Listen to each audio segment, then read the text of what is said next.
This is a special edition of the GBC podcast. As we continue to promote Jack Vainisi for the Pro Football Hall of Fame, we are pleased to see that he is a finalist in the contributor category for 2025. This week, the Packers will play on Monday Night Football, and that will bring the national spotlight to Green Bay. Our friend Corrie Campbell of Green Bay has been working on numerous projects to bring attention to the work that Jack Vainisi did for the Green Bay Packers from 1950 to 1960. Corrie is the kitchen table CEO of Legendary Enterprises, LLC. Corrie, welcome to the GBC podcast. Thank you for joining us. And what do you have planned for this week in Green Bay? What's going on? Thank you for having me. And we're very excited about Monday Night Football coming in. I'm grateful to both of you for meeting you and talking with you with Sam Vainisi the other night, the brother of Jack Vainisi, who has initiated this campaign to ensure that his brother's legacy is well remembered through the Hall of Fame and through various projects here as well in the Green Bay area. So we are going to hold on Monday, November 10th at the Legacy Hotel in the Legends District of Green Bay, a press conference announcing the campaign for people to sign up and also to support our efforts to get Jack Vainisi. He's in the last round, which is, amazing when you think about he died young. So he died at 33, 65 years ago. And his legacy is still to this day so relevant, building the glory years teams and sort of the silent architect at that time. So being able to work with this family to ensure that that legacy remains and that it is relevant today, and that those who are in this arena of scouting and management and player personnel and recruitment will have this beacon to look up to and know that there was this silent architect who brought Lombardi to Green Bay and has 13 players in the Hall of Fame. So, Corrie, this press conference, is it open to the public? Yes, we will be having it open to the public. It's actually going to be, I think we're running it on the higher end of the Cardinal Crest at Legacy. So you'll be able to visit the beautiful view of the Legends District and Lambeau Field from that area.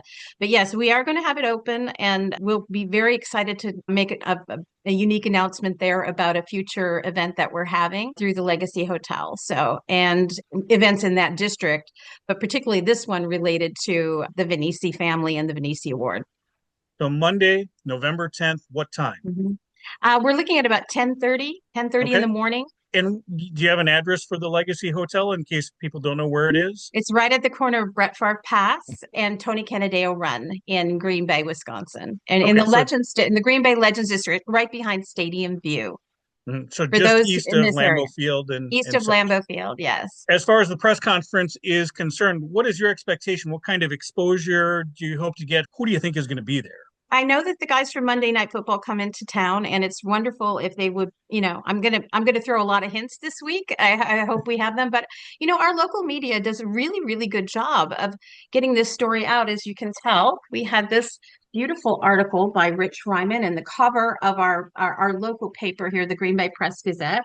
We have really good media here that get the story out into national and international channels. They're used to doing that. So I'm very grateful to them, and we'll be happy to talk with them throughout the week about this event, and grateful to them for getting this story out, because without them, we wouldn't have. So very pleased that all the media from the time we had the draft this year, we had a great canvas for the backdrop of getting signatures. I think we got about 5,000 signatures during the time of the draft, with Sam going out and a number of people going out to support Jack Vainisi and get his story out. Corrie, how did this all get started? How did you get involved with the Vainisi family in the first place to say, hey, I think getting Jack into the Hall of Fame is a great idea? Actually, I heard about Jack through Bart Starr. I was working with Bart Starr on the Walk of Legends project here. Now it is known as the United Nation Walk of Legends. They were our title sponsor, but my mother and I, we framed a district here called the Green Bay Legends District that has streets renamed after Packers legends, one of whom was Bart Starr,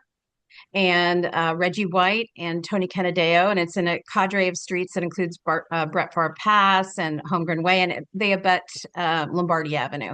So we wanted to create a Legends District that we could curate and install about 24 monuments and honoring different Packers legends and all of the legends through history. So there are era monuments. I think there are 12 era monuments and 12 legendary monuments that chronicle the entire history from 1895 through the present day. Through that project, I worked with a number of different Packers legends, many of them from the 60s era, who often you would hear Jack Vainisi's name come up throughout that entire time with the players themselves. Horning, Starr, a lot of them would bring him up. But Bart had a unique story with him, how he was brought here.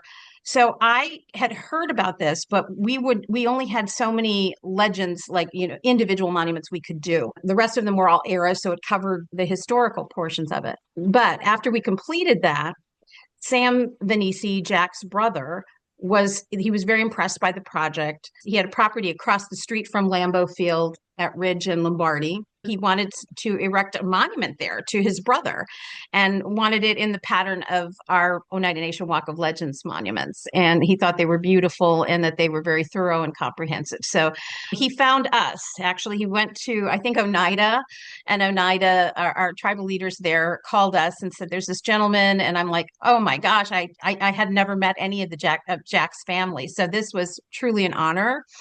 And then we got to talking about Bart and about how I had originally heard about Jack Vainisi through this project. And that's how we got started. So my mom, unfortunately and sadly, ended up passing in between that time. She had promised Sam that we would do this monument. And so I completed that with Sam and his family in 2015. And that is across the street from Lambeau Field at Lombardi and Ridge Road. Well, we can attest Sam is great to talk to. We enjoyed visiting with Sam. We had a great interview with him as well. And the stories that he has of that era as well, being adjacent to everything with his brother as being part of the team. But the push here again, Jack Vainisi is a guy, you use the word architect. He didn't have a title like general manager or anything like that. And he was roughly a scout. And he really survives 3 head coaches and brings a 4th one into Green Bay throughout the 50s and does this phenomenal job creating this concept of scouting college players, doing terrific drafts to get, as you said, all these Hall of Fame players into Green Bay. From your experience with the players who know they're here because of that, why don't people know Jack's name more than they should? I think he was really a busy man with a lot of really busy connections. You look at scouting today, it was a different time period. And so I think he just put his head down and went and did what he needed to do to get the players that he needed, and utilized every connection, dating back to when they grew up. Their family grew up in Chicago with the Hallis family, as you guys heard the other day. And there's such unique stories with that intertwined heritage there with the foundation of football and football history. So he had these connections dating way back to when he played at Notre Dame. He had connections all over, and to utilize those in the way he did, even with Bart. I mean, his connection to Bart was through a basketball coach. It was a very unique and sometimes arcane connection that he utilized to get into speak with players and to urge them to come here. And Lombardi's story, that is a very unique story as well, for him to bring him here to Green Bay, Wisconsin. People don't realize that all of that era probably would not have existed but for this person, and just sort of a silent, humble kind of guy. And unfortunately, that has played against him in many ways throughout the years, because he was not a parade person. He wasn't out there saying, here, this is about me. This was about creating a real legacy and legends that I hope he'll join the likes of in the Hall of Fame. And you talk about Jack's personality, and certainly there's an incredible work ethic there in what he did with the Packers. And we talk about Sam and the Vainisi family, and there's incredible community involvement, team involvement. They're very family oriented, community oriented. And with that, yes, you've created an award that you're hoping is going to continue this legacy on as well. Tell us about that. He held so many different titles, but his really was a pioneer in the game in that way, and that he created his own way to do things, and a lot of which was utilized as a formation for scouting in this organization and throughout the NFL as well. So I think that having a sort of pioneering award in his honor that will be carried on, the Jack Vainisi Award, throughout many years, will be a great way to keep his legacy alive. and to also encourage others who are behind the scenes. People don't realize in these teams now, there isn't just one Jack Vainisi. He was the one, but now in many teams with the roles that they play, there'll be eight or there'll be nine, and they don't always get the credit. They put these teams together. They're the glorified draft kings, really, of this era. So I think recognizing people like that who really have football minds and that talent and that instinct that can bring players in is going to be a great way to recognize him. And what are you looking at for a timeline with the Venisi Award? What's your short-term goal plan with that project? We had hoped to do it during the NFL draft, but we had a competing event that came in through the NFL during that time, and we thought that might be not an appropriate thing to do at that time. So decided to do it in the fall of each year. I hope to do it on alumni weekend. It's a lovely time of year to be here and to have all the players together. So we would love to do it during that weekend. Is it Legendary Enterprises LLC that is presenting the Venisi Award, or is there a different committee or Yeah, foundation we behind this? we'll be the initiator and promoter of it, but we'll have Okay. probably a committee that would select as well. Grateful to be able to do that and to generate interest throughout the Legends District, and the Legacy is partnering with us on that. So very happy to be working with them as a founding partner in this enterprise. Short-term goal, though, as you said, is this press conference this week to draw Mhm. attention or bring more attention to Jack Vainisi, and a goal really to get him in the Pro Football Hall of Fame. When we look at that contributor list that came out, Yeah. the 21 finalists, were you as surprised as us that like Howard Cosell, Rune Arledge, and John Facenda aren't already in some capacity, like as from a broadcasting perspective? As a former media person, no, because there are other ways that they're recognized in some ways. But in the football arena, yes, I was very surprised. And also, you look at these sort of football families like the Kraft family or, McCaskies also Yeah. are in this group. It's a very, very competitive category that he has made it through this round from a 30 to a 20, and now we're going to a 9. And they will cut that down again, where there will be one selected. I think there are three selected from maybe the coaches, and there's the contributor category includes a lot of other people. They're really going for these pioneering figures. If you look at the sports writers and the electors who are looking at them from that perspective, I don't think I would want to be one of them, because it's an amazing feat. Most of them have done amazing things within the football realms. But being the person who essentially invented modern approaches to scouting and essentially changed the way that personnel is done in the NFL, and showed by his accomplishments with the Lombardi era Packers what he was capable of doing, that I think is certainly worthy of special recognition that goes beyond people who are owners and the like. There was a film that was, I don't know if you saw the Bob Hooley film, but it's really interesting. When I was doing the monument, I looked at it, and then I often looked at it since, and how he recruited wasn't just on stats. It was almost like a psychological thing as well, where they came from, what their demeanor was like.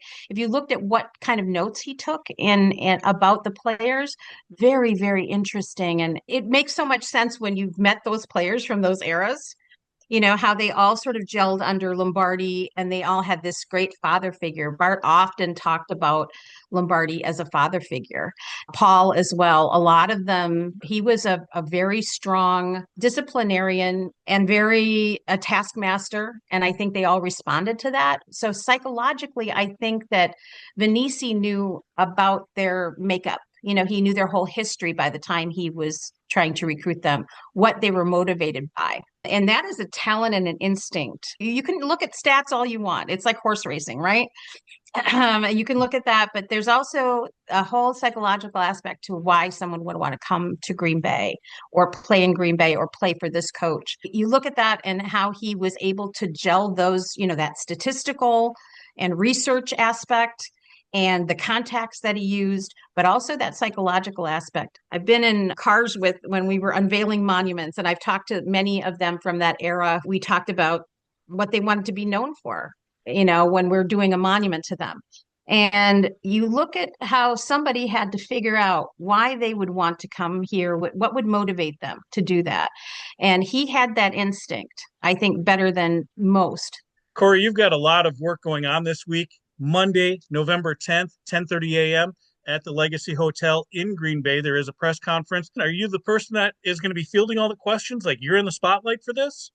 I have a team of people who we're working Okay. with. So, there were a lot of people, not only with the monument, but I'm sort of like a person that is a connector. Okay. So I really appreciate the fact that all of these people who have much more notoriety in many different ways have stepped up, from David, who did the Lombardi book, David Moranis, he was wonderful. I wish he could be here for this, but he's got some other things. But John Mino, a lot of our local folk will be participating. So I'm who've been very active in promoting this campaign to get him Jack Vainisi in the Hall of Fame. So I'll be joined by all of them and the family, and I hope they will be able to share a little bit about why they want to do this. Not so much me, but I would love for them to shine in that. And again, the press conference is open to the public. But if Mhm. people can't make it to that, where can they get more information? Legendary Enterprises, what's available Mhm. online if people want to find you, want to find out more about maybe the Vainisi Award, or just how We'll can they we'll contribute we'll to be getting putting it Jack Vainisi? We'll be putting it out on all the social media sites through a Walk of Legends, and also through the Legends District. So, and the Legacy Hotel will probably also be putting something out once we get everything together. So we'll be looking forward to having people there and also discussing how they can help us make this a little bit more known. We wish you the best of luck. We are huge supporters of Jack Vainisi for the Pro Football Hall of Fame. It was great for us to get to meet Sam. We did a great interview with him. And this You is a story did, that, Neil and I and Jeff, we just kind of, in our doing history research, we're like, how did all these great players of the 50s end up in Green Bay and right? not do well in the 50s? Why did it take until Vince Lombardi shows up for this team to get better? And it really is Jack Vainisi who is the glue to all of this. That's true. And I thank you so much for kind of really doing a personal aspect of this through Sam, because it's been his real he has a beautiful story himself. Jerry has an interesting story. They're very unique family, but I love that you took the time to let him share those stories, because it's so important to why Jack became who he was. And we don't have those resources sometimes. I know that from the Walk of Legends, we've lost a lot of those legends. So I'm just grateful to you also for having such a great interview with Sam. Corrie, we wish you great success with the press conference. We'll keep an eye on it. We'll share as much information as we can through our media sites as well. But it is Corrie Campbell, the Legendary Enterprises LLC. She is the kitchen table CEO, and you're right there at the table right now, aren't you? I am. Yes, we had a lot of, during Walk of Legends project. I live right by the stadium. You could actually Okay. see the Jeep. I can point to it. We've had a lot of people, a lot of legends here. Vince Lombardi's grandson has sat across the table from me, and we discussed his monument. I consider it, sort of the kitchen table CEO. We do have an office here, but it's being redone, so I'm All going to right. claim this one. Well, you're doing a great job with it. And again, for anybody that wants to go see the monuments, they are to the east of Lambeau Field in the district, the Legends District, as you noted it. And the street names are easy to remember: Brett Favre Pass, Tony Canadeo Run, Bart Star Drive, Bart Star Bart Star Drive. There you Drive, go. Thanks for dropping that in there. and Well, Reggie White Way. Reggie White Way. Terrific. Well, Corrie, again, thanks for joining us and good luck with everything. Thank you so much, and thank you for having me. Thank you, Corey.